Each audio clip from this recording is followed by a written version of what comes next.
Lent days Bible ధ్యానములో 6వ రోజు Bible ధ్యానము కొరకు ఏర్పరచబడిన వాక్య భాగము కీర్తనల గ్రంథము 27వ దావీదు కీర్తన.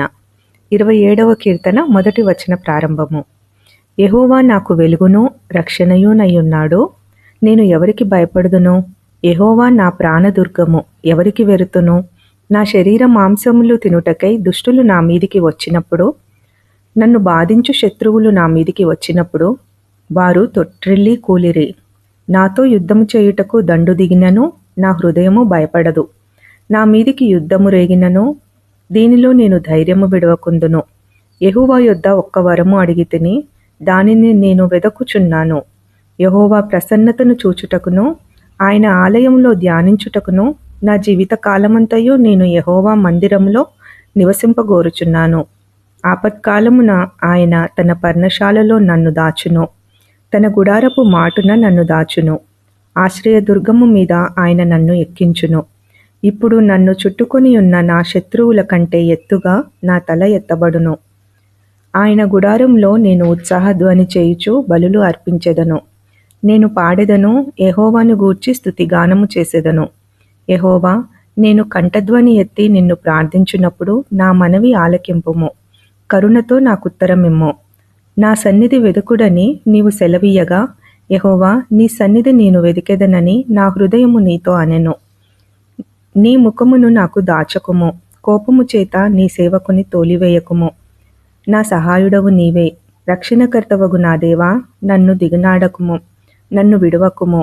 నా తల్లిదండ్రులు నన్ను విడిచినను యెహోవా నన్ను చేరదీయును. యెహోవా నీ మార్గమును నాకు బోధింపుము. నా కొరకు పొంచియున్న వారిని చూచి సరళమైన మార్గమున నన్ను నడిపింపుము. అబద్ధ సాక్షులను క్రూరత్వము వెళ్ళగ్రక్కు వారును నా మీదికి లేచియున్నారు. నా విరోధుల ఇచ్చకు నన్ను అప్పగింపకుము.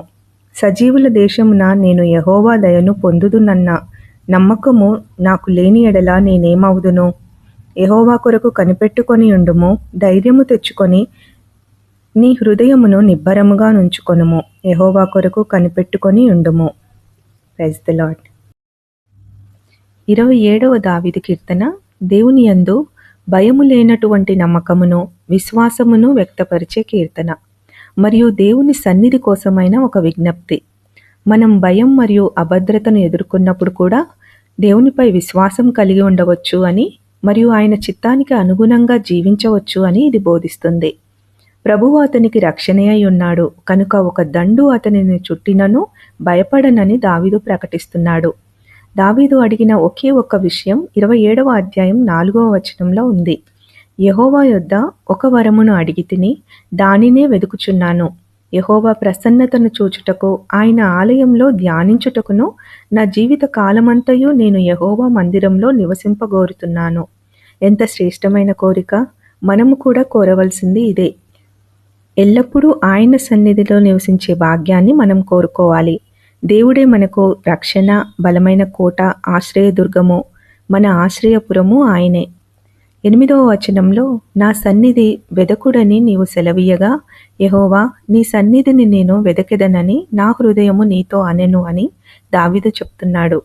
మనము దేవునితో అన్యోన్య సహవాసము, సన్నిహిత సంబంధము కలిగి ఉండాలి. దేవుని పరిశుద్ధాత్మ స్వరము వినగలిగేంత సన్నిహిత సంబంధము.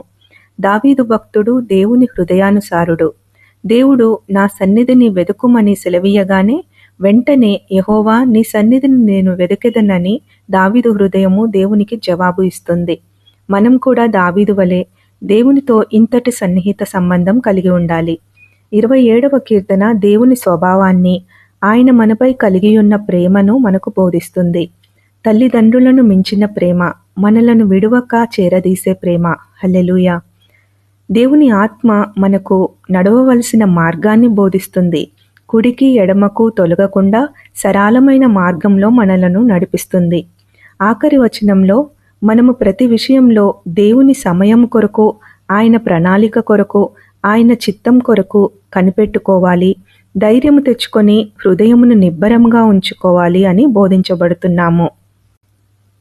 ఎల్లప్పుడూ ఆయన ప్రసన్నతను చూస్తూ ఆయన సన్నిధిలో ఆనందించాలి. ఆయన కొరకు కనిపెట్టుకుంటూ, ఆయన ప్రసన్నతను చూస్తూ, ఆయన సన్నిధిలో ఆనందిస్తూ, ధైర్యము కలిగి నిబ్బరముగా ఉండు కృప దేవుడు మనందరికీ అనుగ్రహించునుగాక. ఆమేన్. మలినమైన లోకాశను తొలగించుకొని మనసులోన నీ మాటలు ధ్యానించుకొని, మలినమైన లోకాశను తొలగించుకొని మనసులోన నీ మాటలు ధ్యానించుకొని, సియోను రాజువైన నిన్ను మదిలో నిలుపుకొని, సియోను రాజువైన నిన్ను మదిలో నిలుపుకొని, నీ ప్రేమ కౌగిలిలో నేను పరవశించెదా, నీ ప్రేమ కౌగిలిలో నేను పరవశించెదా. ప్రభువా, నీ సన్నిధిలో నివసించే నాకు ఎంత ధన్యమో, ఎంత భాగ్యమో. తండ్రి, నీ సన్నిధిలో నివసించే నాకు ఎంత ధన్యమో, ఎంత భాగ్యమో, ఎంత ధన్యమో, ఎంత భాగ్యమో. హల్లెలూయా.